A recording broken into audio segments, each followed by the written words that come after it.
त्याच्यात, मड येतं त्याच्यात, एरंगळ येतं त्याच्यात घाटकोपर येतं, विक्रोळी येतं, दहिसर चेकनाका येतो, दहिसर येतं, अजून कितीतरी म्हणजे एवढे भूखंड त्यांनी घेतलेले आहेत आणि इथे भूक थांबलेली नाही, अजून पाहिजे. कारण भाजपने हे ओळखलेलं आहे की मुंबईला केंद्रशासित करू शकत नाहीत. मुंबईला शिवसेना असताना मुंबई राजकीयदृष्ट्या जिंकू शकत नाहीत. मग करायचं काय? जिंकायचं कसं? मुंबईवर मालकीचा हक्क दाखवायचा कसा? तर अदानीच्या घशात घालायचं. मी तुम्हाला सांगतोय, आज हा आपण निर्णय घ्यायला पाहिजे, निर्धार करायला पाहिजे, सगळ्यांनी ते ठरवलं पाहिजे. कारण ही लढाई आपल्या मुंबईच्या अस्तित्वाची आहे. ही लढाई मी तुम्हाला पुन्हा एकदा सांगतो, शिवसेनेच्या अस्तित्वाची नाही आहे, राष्ट्रवादीच्या अस्तित्वाची नाही आहे, काँग्रेसच्या अस्तित्वाची नाही आहे. ही लढाई राजकीय नाहीच आहे, ही लढाई सामाजिक आहे. ही लढाई मुंबई आणि महाराष्ट्राची आहे. जर तुम्हाला महाराष्ट्राचं नाव अदानी राष्ट्र करायचं नसेल तर तुम्हाला महाविकास आघाडीला मतदान करावंच लागेल.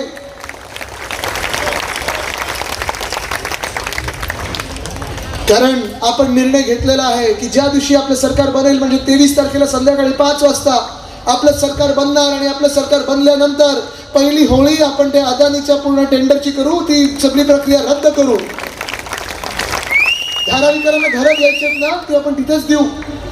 पण आज 2 लाख लोकांना तिथून बेघर करणार, आपल्या दहिसरमध्ये आणणार, मुलुंडमध्ये आणणार.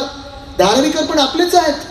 पण जर तुम्ही त्यांना घरं देणारच असाल तर मूळ त्यांचं धारावीतच द्या ना. त्यांचे व्यवसाय तिथे आहेत, पारंपरिक व्यवसाय आहेत, अनेक जाती जमाती समाज तिथे राहतात, अनेक धर्म अनेक वर्ष राहत आलेले आहेत, त्यांचे व्यवसाय तिथेच आहेत, कोळीवाडे आहेत तिथे.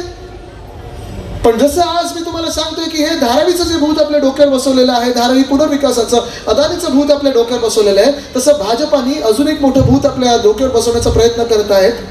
ते म्हणजे मुंबईतले कोळीवाडे. मला माहित नाही आपण इथे किती कोळीवाड्यात राहता लोक आहेत. तिथे कोळीवाड्यातले गावठाणातले आहेत का? जरा हात वरती करा. कोण आहेत? पुढले अर्ध्या ठिकाणी इथे अनेकदा मी इथे फंड दिलेला आहे, पालकमंत्री म्हणून पण फंड दिलेला आहे, खूप वेळा आलेलं. पण इथे मी विचारतो किती लोक जरा हात वरती करून दाखव. कुठे राहता तुम्ही? दहिसर गाव. दहिसर गाव. ठीक आहे, मी तुम्हाला विचारतो, जसं मी अदानीबद्दल सांगितलं होतं, खायला निघाला जी मुंबईचं रक्षण आपल्याला करायचं आहे, तसं तुम्ही आता ही ड्राफ्ट हाऊसिंग पॉलिसी होती त्याच्याबद्दल ऐकलं, बघितलं, वाचलं? नाही वाचलं. 30 तारखेप्रमाणे हीच गफलत आपल्या मुंबईकरांमध्ये होत आहे, हीच गडबड आपल्यामध्ये होत आहे की जे सरकार शासन निर्णय काढत आहे ते आपण वाचत नाही आहोत.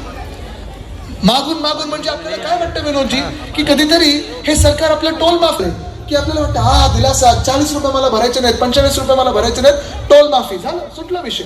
5 जिल्ह्यांमध्ये आपले कोळीवाडे आहेत, गावठाणा आहेत. ज्या कोळीवाड्यांचं सीमांकन आपल्या महाविकास आघाडीच्या काळात सुरू केलं होतं आपण, ह्या निर्लज्ज सरकारने स्थगिती दिली. ह्याच कोळीवाड्यांसाठी कर्मचारी असतील, महापालिकेचे सफाई कर्मचारी असतील, महापालिकेचे कर्मचारी असतील, ह्या लोकांनी मुंबईला सेवा दिली.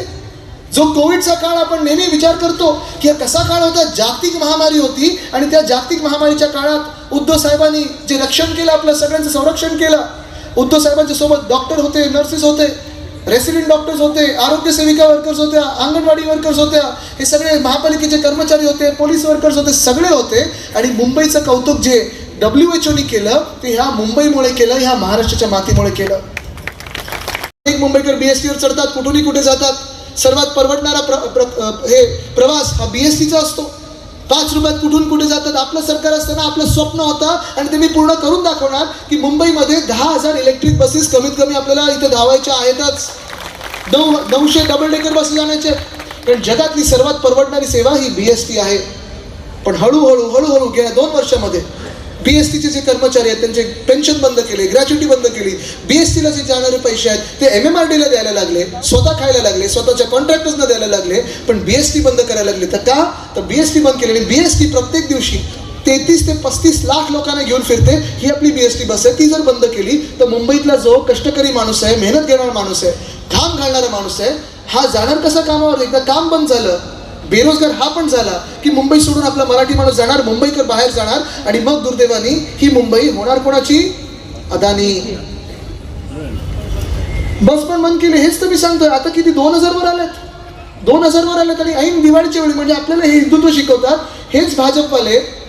दिवाळीच्या वेळी 2-2 मेगा ब्लॉक रेल्वेमध्ये करतात.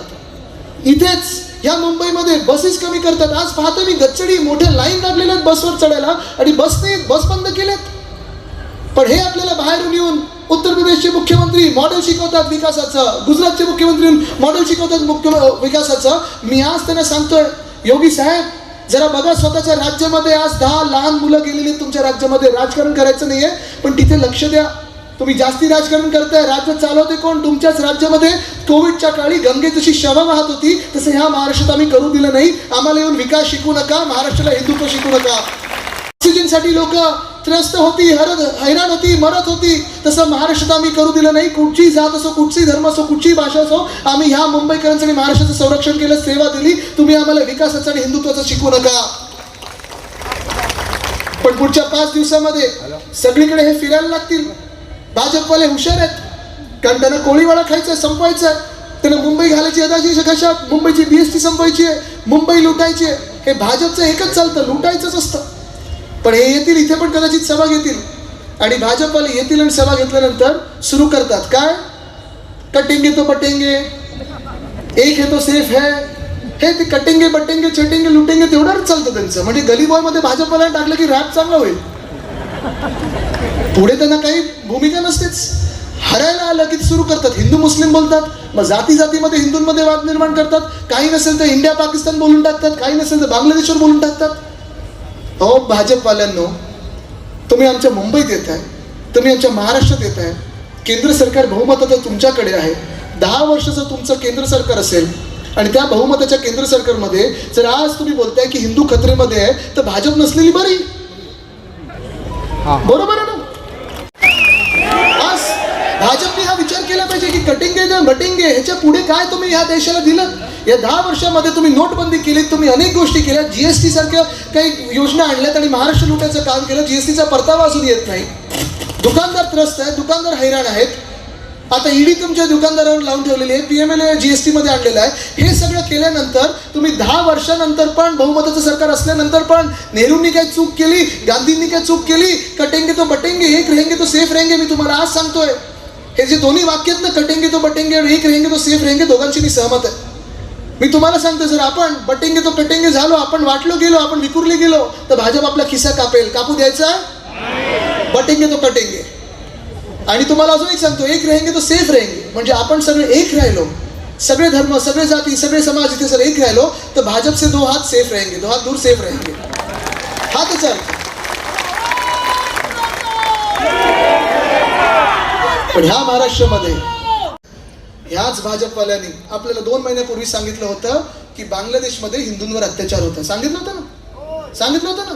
आणि त्याचसाठी मग तिथे हिंदूंवर अत्याचार होतोय तर भाजप इथे हिंदू मुस्लिम दंगली घडवण्याचा प्रयत्न करत होता. इकडचे हिंदू आपले, इकडचे मुस्लिम आपले, दोन्ही आपल्या देशाचे नागरिक, इकडचेच हिंदुस्थानी, इकडचेच भारतीय. पण वाद कोणामध्ये लावतात? आपल्यामध्ये लावतात. आणि जय शाह क्रिकेट कोणाबरोबर खेळतात? तर त्याच बांगलादेश बरोबर खेळतात ज्यांच्यावर तुम्ही आरोप करताय. हे तुमचं हिंदुत्व? राम मंदिर देखील, कुठचं मंदिर आपण अपूर्ण असताना उद्घाटन करतो कधी? ह्याला पाप समजतात, शाप समजतात.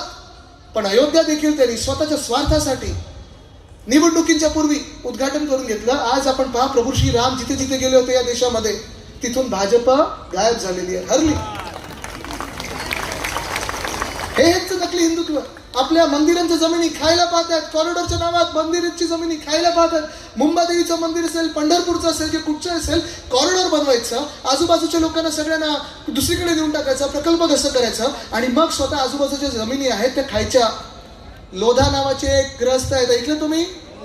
पालकमंत्री होते, बिल्डर मंत्री होते, ऐकलं तुम्ही? भाजपचे आमदार आहेत, ऐकलं तुम्ही? त्यांनी अयोध्येच्या आजूबाजूची सगळी जमीन घेतली आहे आणि ती जमीन घेतल्यानंतर मोठ्या मोठ्या इमारती होणार. आणि आज मी त्यांना विचारते, लोधा साहेब, तुम्ही ज्या इमारती बांधताय, तुम्ही आम्हाला हिंदुत्व शिकवायला येत आहे, ह्या इमारती तुम्ही करोडोंना विकणार आहात की कारसेवकांना मोफत देणार आहात? ते पहिलं सांगा आम्हाला. सांगा, तुम्ही धंदा करणार की मोफत देणार? पण हे करायचं नाही, नुसतं दुसऱ्यांना शिकवायचं हिंदुत्व. आपल्या देशामध्ये भाजपकडे दुसरं काही नाही. म्हणजे आपण जर आपल्या कुठे आपल्या कोणाला तरी आपल्या उमेदवारांना, कुठच्याही मुस्लिम बांधव नसेल, शीख बांधव नसेल, पारसी आपल्या देशावर हमले करतात, तुम्ही त्यांची बिर्याणी कशी खाऊन आला, तुम्ही त्यांचा केक कापायला का गेला होता, ह्याचं उत्तर आम्हाला द्या. हे तर आमचेच आहेत आणि आम्हाला अभिमान आहे आमचे. आज आपण पाहतोय की हे सगळं सुरू असताना भाजपला आपल्यामध्ये वाद निर्माण करायचे आहेत. सगळीकडे जिथे जिथे थिंकी पडेल, जिथे जिथे भांडणं होतील, दंगली निर्माण होतील, हे सगळे प्रयत्न हे सगळे करायला लागले. आणि हे सगळं होत असताना घटनाबाह्य मुख्यमंत्री तर तुम्हाला माहिती आहे, या राज्याच्या इतिहासात जर बिनकामाचे कोणी असतील आणि भ्रष्ट असतील, डरपोक असतील, तर त्यांचं नाव काय? गद्दार. आणि दुसरे आहेत गृहमंत्री, त्यांचं नाव काय? त्यांचं नाव काय? त्यांना नाव हे का पडलं हे त्यांनी लक्षात घ्यायला पाहिजे. म्हणजे खरं तर ते मुख्यमंत्री जेव्हा होते, कुठे होते, ते काय करायचे, ते एक त्यांचा वेगळी इमेज होती. पण गेल्या 5 वर्षांमध्ये दिवसांदिवस घसरत चाललंय. आज पण काहीतरी स्टेटमेंट केलंय, तुम्ही पाहिलं असेल. आपले अभिषेक बद्दल काय बोलले होते तुम्ही पाहिलं असेल. म्हणजे आता मी इथे नमस्कार पण नाही करू शकलो, कारण आठवणी आहेत, येतात आठवणी.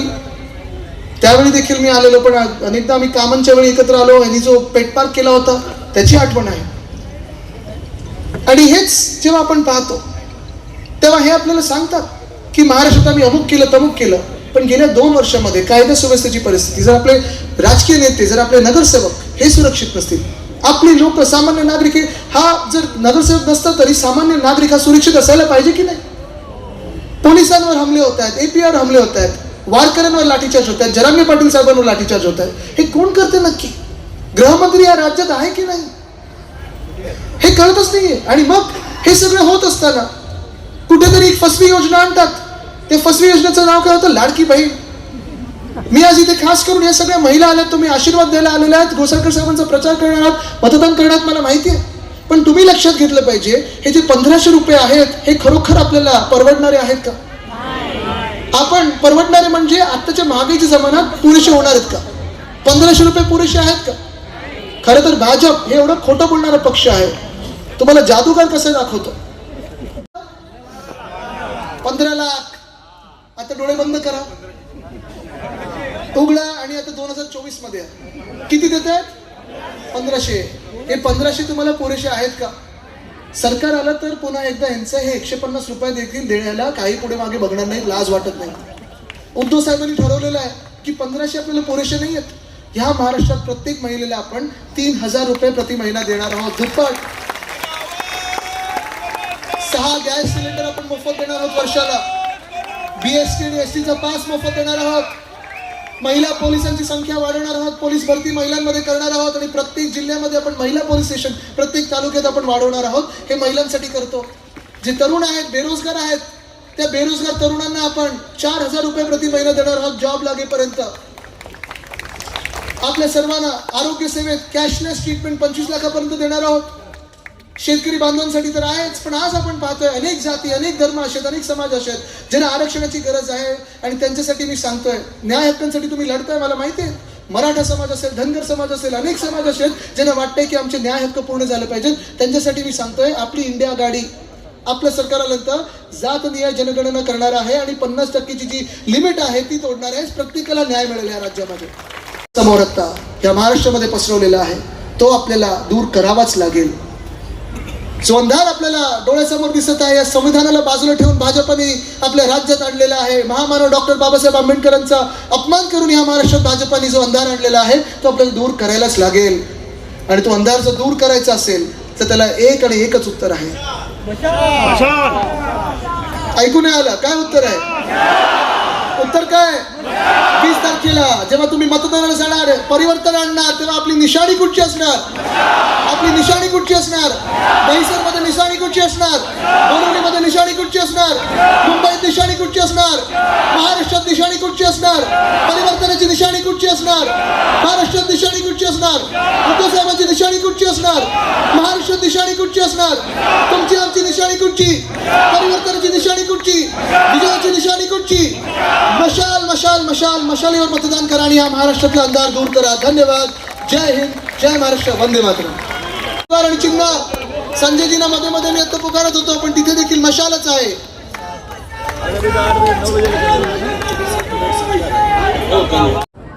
आज आप यहाँ पे देख सकते हो कि शिवसेना की सैलाब आ चुकी है और दहिसरकर ने एक मैसेज दिया है कि इस बार तो मशाल ही यहाँ पे जलेगी और 1 नंबर का हमारे उम्मीदवार विनोद जी घोसाळकर साहब ही आएंगे.